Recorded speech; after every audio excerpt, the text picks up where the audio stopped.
समुद्री लोरियां।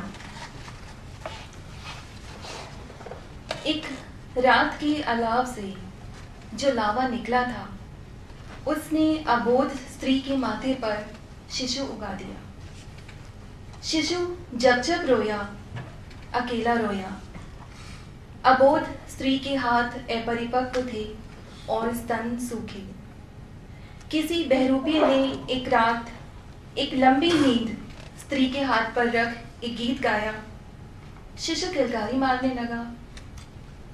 देवताओं ने चुपचाप सृष्टि में तारों वाली रात बना दी। गीत गूंजता रहा सदियों तक। अबोध स्त्रियां जनती रहीं कल्पनाओं के शिशु, और बहरूपीय पिता सुनाते रहे समुद्री लोरियां।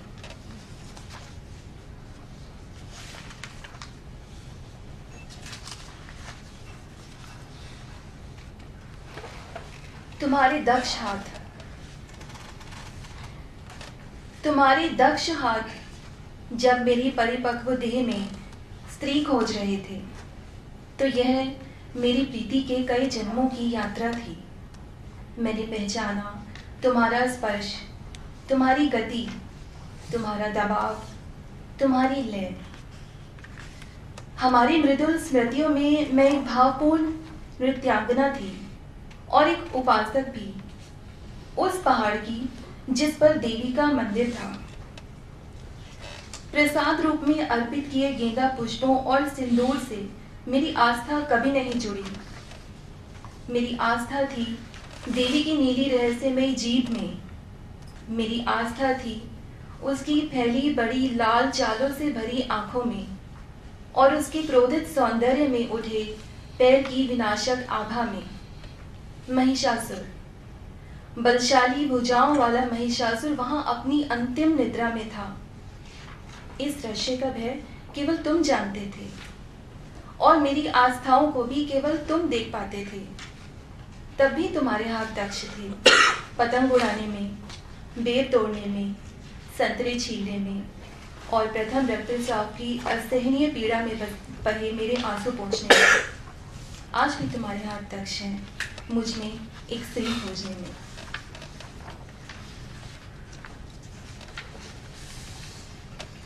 सितारा। पिछली रात वही कम उम्र ऊंट मार दिया गया, जिसके जीवित रहते कोई उसकी घुंघरू जैसी कोमल आवाज कभी नहीं सुन पाया। वह बख्शा गया था उन नारों की दहकती अग्नि से, जिसकी रेतीली सराहना रोशनीहीन थी।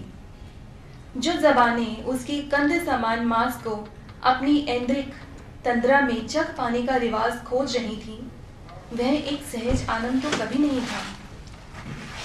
वह औरतों के झुंड में अपनी पीढ़ियों पुरानी चक्की के पास सबसे पीछे खड़ी मैं रो रही थी। इसलिए नहीं कि अब एक उत्सव होगा आनंद का, इसलिए भी नहीं कि जब खुरदरी लकड़ियां स्वाहा होकर अपना अस्तित्व त्याग रही होंगी, तो लोग उसके चारों तरफ मादक नृत्य कर रहे होंगे। मेजों पर नए काढ़े गए मेजपोश बिछेंगे और जौ की शराब व्यंजनों के साथ परोसी जाएगी, बल्कि इसलिए क्योंकि बढ़ते प्रकाश में किसी ने नहीं देखा था उस रोज मादा ऊंट को संसर्गरत होते। ना किसी ने यह देखा कि उसकी उष्ण देह के गर्भ में एक सितारा बिखर गया है। ये कविता आगे को समर्पित है। नए अर्थों को तलाशते हुए आशाएं स्वप्नों का बादल बन सौहार्द के समीप्य से उतनी ही स्नेहिल रहती हैं, जैसे चिड़ियों की चोंच में क्षुधा की तृप्ति को समर्पित अनाज का एक दाना। संध्या बेला की लालिमा में अवध के आसमान में तैरते असंख्य नन्हे पाखी हृदय जीवन के सौंदर्य का केवल एक पक्ष निहारते, कभी सुनते, कभी स्मृतियों की धुरी पर अपने गतिमान होने को टटोलते। कैसा होगा सुख प्रिय जो रिश्ता होगा तुम्हारी आंखों से तुम्हारे एकांत में, और कैसा होगा मेरा दुख जिसने खोजा होगा धरती का एक समतल टुकड़ा प्रतीक्षा के क्षितिज तक। ये 4 पहर क्या कम है जीवन के 4 दरवाजों से, जिनकी चौखट पर मेरी परछाई खड़ी रहती है दिन भर। मगर तुम फिर भी मेरा कोई तर्क ना मानना, क्योंकि वृक्षों पर फलों के साथ सदा उगता है असीम धैर्य।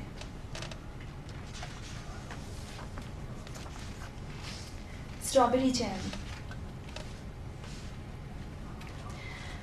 अभी अभी मेरे 2 टुकड़े हुए हैं, अभी अभी मेरे 2 टुकड़े हुए हैं। मैं अपनी संतुलन में तराजू की नोक जितनी हल्की सी लड़खड़ाई हूँ। मेरे दृश्य, समझ और अहम भी उसी तरह विभक्त हो गए हैं। क्या यह किसी विषैले वन्य जीव की आंतों की लिसलिसाहट है, या दर्शन की कोई पाश्चात्य दुस्साहसी विडंबना?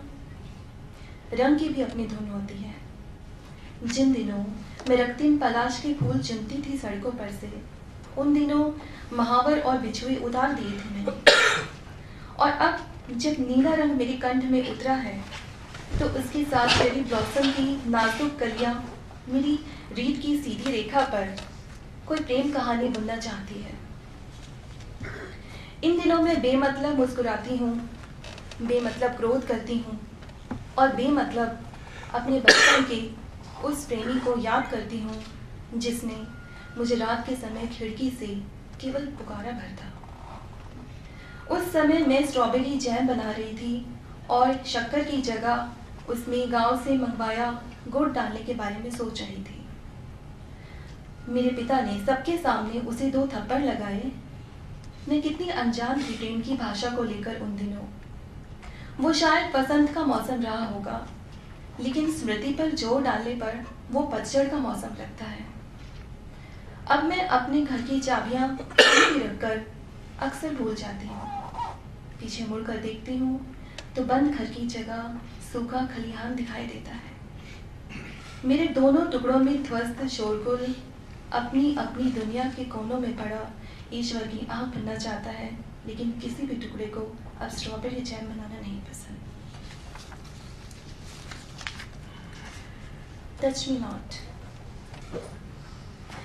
तुम्हारे लिखे निबंधों को मैं एक सिद्धांत की तरह प्रेम करने लगी हूँ, जैसे तुम्हारी बेचैनी मेरे लिए एक पवित्र किताब हो, जिसका हर्फ हर्फ पढ़ते हुए मैंने तुम्हारे अंतर्मुखी मन को अपनी सफ़ेद हुई काया पर सलीके से बिछा लिया हो। तुम किसी और भाषा में मुझे प्रेम की श्रेष्ठता बताते हो। मेरा मन होता है कि मेरी छलनी आत्मा के कई टुकड़े हो जाए। मैंने अभी अभी नींद वाली आंखों पर 2 तितलियों को जन्म दिया है।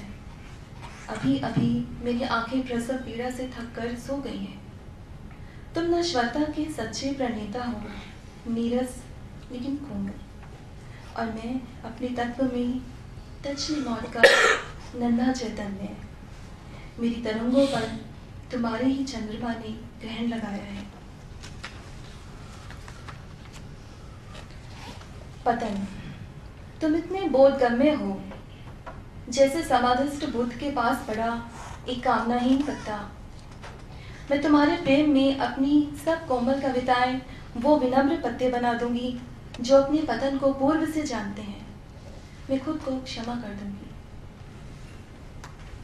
आखिरी है नींद। नींद सबसे कामों पर है प्रेमी को चुभने का, और सबसे कोमल समय है उसके अध उगे सपनों को हौसला देने का।